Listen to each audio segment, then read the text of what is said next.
Dans cet épisode, j'ai eu envie de te parler de fierté. Je trouve que cette fin d'année est le moment idéal pour faire un petit bilan de tes réussites. D'ailleurs, tu peux mettre en place ce type de bilan pour chaque trimestre par exemple, car bien souvent, on ne prend pas le temps de faire le point sur nos réussites. Tu peux aussi en faire une habitude et te planifier, par exemple ça toutes les semaines, tous les dimanches soirs, j'écris ce dont je suis fière cette semaine. Qu'est-ce que j'ai réussi à faire cette semaine? Même si tu n'éprouves pas vraiment de fierté, car tu as du mal avec ça. Mais on a souvent du mal avec ce mot fierté. Car, je sais pas pour toi, mais pour moi, la fierté, c'est un peu tabou. Alors, je sais pas d'où ça vient. Je considère ma mère comme quelqu'un de fier. Ça vient d'ailleurs peut-être de là, justement. Parfois, on se crée des schémas internes pour faire totalement l'opposé de nos parents. Et parfois, c'est les principes avec lesquels on a été élevé, ou encore le discours qu'on a entendu. Ah, t'as vu comment elle se la pète, elle, ou elle se prend pour qui, etc. Sont des discours qui, même s'ils ne te sont pas destinés, marquent notre inconscient. Et il se dit, pour qu'on m'aime, il ne faut pas faire ça. Alors bien sûr, si c'est quelque chose qu'on t'a dit à toi, c'est encore plus marquant. Mais là aussi, chaque personne est différente, et alors que certains vont rabaisser leur fierté pour convenir aux attentes, d'autres vont prendre la tangente et au contraire faire preuve d'une grande fierté, ou du moins en apparence. Parce que bien sûr, pour être réellement fier de soi, il ne suffit pas de l'être en apparence, il faut avoir une bonne estime de soi. Et ça, c'est quelque chose que peu de gens ont, même ceux qui semblent en avoir en apparence, ceux qui, pour toi, réussissent tout, n'ont pas forcément une bonne estime d'eux. Si tu as peu confiance en toi, une estime de toi faible ou encore une estime de toi instable, je pense que j'en ai déjà parlé dans un autre épisode sur la confiance en soi, de cette instabilité, c'est-à-dire que tu as de l'estime de toi, mais le moindre facteur externe qui est contraire à cette estime, comme une critique, par exemple, ça va venir descendre cette estime de toi qui est fragile finalement. Et l'un des exercices que tu peux faire pour t'aider justement à construire cette estime de toi, c'est celui de lister tes réussites, tes fiertés. Alors appelle ça comme tu veux, mais les mots sont un peu trompeurs, car si tu as du mal à être fier de toi, tu ne trouveras pas de fierté. Tu trouveras que ce que tu as fait, c'est normal. Et si tu parles de réussite, tu peux trouver que pour qualifier de ça de réussite, il faudrait que ce soit quelque chose de vraiment top, vraiment au-dessus de ce fameux normal.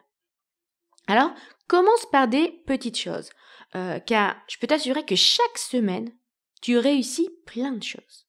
Par exemple, en ce moment, je n'ai jamais été aussi à jour dans mes lessives.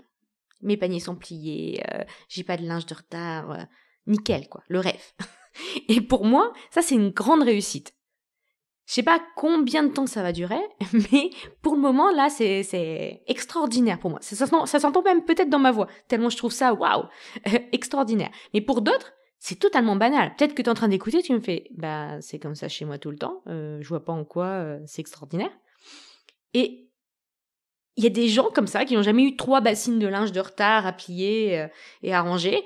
Chez moi, non.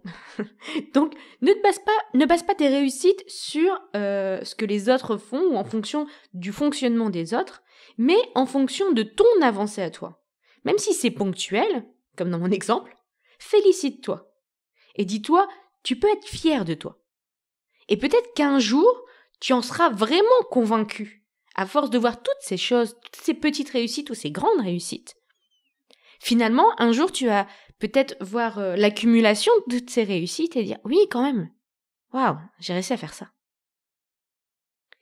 Et aujourd'hui, je voudrais t'inviter à faire une petite rétrospective en comparant ton toi d'il y a 12 mois et ton toi d'aujourd'hui. Quelle a été l'évolution? Les changements? Chaque petit pas est une réussite. Et on ne prend pas le temps de faire ça. Et par exemple, si je me dis, je me concentre sur, par exemple, mon moi d'il y a 3 ans, d'il y a 5 ans, je me dis, waouh, le changement, tu vois? Mais on prend pas souvent le temps de faire ça, sauf quand il y a des changements radicaux, là ça saute aux yeux, mais en fait, tous les ans, tu peux faire ça. Tous les ans, il y a des choses, il y a 12 mois qui se sont passés, il ne s'est pas rien passé pendant 12 mois. Et si tu trouves que tu as plutôt reculé qu'avancé dans la direction que tu veux, rappelle-toi aussi que faire des détours, c'est bien aussi. Et parfois, les leçons qui nous font reculer sont bien plus précieuses que celles qui nous font faire un petit pas. C'est un peu reculer pour mieux sauter, ou être à terre pour rebondir, savoir ce qu'on ne veut pas pour trouver ce qu'on veut, etc. Donc en fait, c'est pas vraiment cette notion d'avancement dans le sens, j'ai envie de dire linéaire du terme. Ça fait un peu bizarre, pas avancer linéaire, mais ce que je veux dire, c'est le changement. Note les changements qu'il y a eu. Et chaque changement, tu peux décider de le voir positivement. Tu peux trouver du positif dans chaque chose. Alors, dresse ce bilan positivement. Peut-être que cette année était le tremplin pour 2024 ou l'année où il fallait tout remettre à plat pour reconstruire et que les vrais changements surviendront peut-être en 2024 ou au moment opportun. Et c'est intéressant de le faire maintenant parce que tu vas pouvoir après planifier aussi ce que tu veux pour l'année 2024. Bref, quoi qu'il en soit, tu peux être fier de toi. Si tu fais ça à la semaine, trouve au moins une fierté. Le mieux, c'est même 3.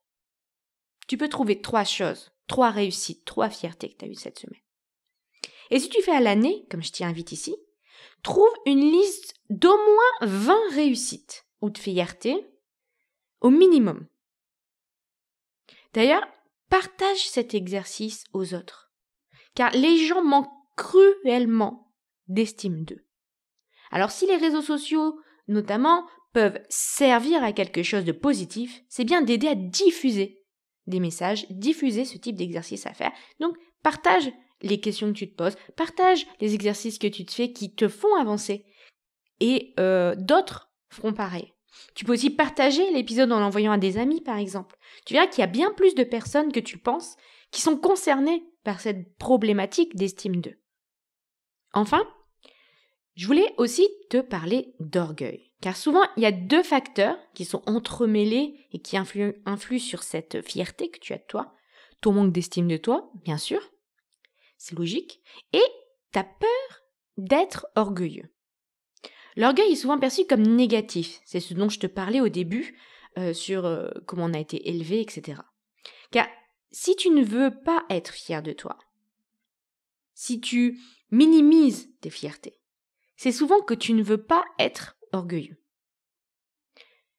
Mais je t'arrête déjà, tout le monde est orgueilleux. Tout le monde a de l'orgueil. Arrête de penser que forcément tu es une étiquette. Il y a toujours 2 faces à une pièce. D'un côté tu es humble, modeste, et de l'autre tu es orgueilleuse.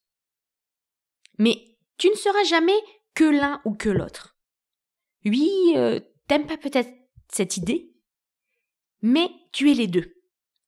C'est plutôt comme un baromètre avec un curseur. À gauche, tu as l'orgueil, à droite, tu as l'humilité, et toi, tu te situes quelque part entre les 2. Et bien sûr, le curseur va bouger au fil des jours, des années, peu importe, des situations. Et t'es pas ou orgueilleux ou humble, tu n'es pas non plus que, par exemple, humble à 80%. Non, ça bouge. Ça bouge et t'es les 2. Donc, pour travailler sur ça, tu peux te poser les questions suivantes. En quoi je suis orgueilleuse ? Même si tu as œuvré toute ta vie pour éviter de l'être, tu as de l'orgueil. Personne n'en est dénué. En fait, penser être dénué d'orgueil, c'est orgueilleux. Donc, c'est pas possible. Tu peux l'être plus ou moins, mais c'est pas possible d'être à 0. Quels sont les avantages d'être orgueilleux ? Quels sont les inconvénients d'être humble ? Car chaque côté a toujours ses avantages et ses inconvénients. Et peut-être que tu as eu l'habitude de voir que les avantages du humble, que les inconvénients de l'orgueilleux. Mais il y a les 2. Donc tu peux lister les avantages et inconvénients des 2, selon aussi j'ai envie de dire le problème que tu as avec ces mots, mais tu peux lister les inconvénients et les avantages des deux. Les deux ont des avantages et des inconvénients. En quoi je suis humble? Dans quelle situation cela m'a déjà porté préjudice? Qu'est-ce que je peux gagner à être plus orgueilleuse? Quelle personne j'admire et qui semble avoir de l'orgueil? Je mets toujours semble parce que c'est toujours notre vision d'une personne n'est pas forcément, on n'est pas dans sa tête, donc je mets semble.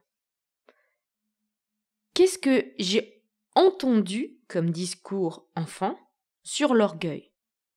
Me concernant ou non? Quelles étaient les personnes qui semblaient les plus orgueilleuses autour de moi, dans mon entourage, quand j'étais enfant? Et comment mes parents ou mon entourage parlaient d'elles? Qu'est-ce qu'on disait sur ces personnes qui me semblaient orgueilleuses quand j'étais plus jeune? Qu'est-ce que je pense risquer à être orgueilleuse?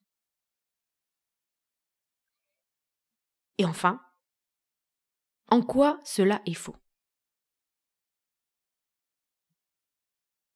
Donc voilà, ça me semble être beaucoup de questions sur lesquelles tu peux creuser pour travailler cette notion de orgueil, fierté.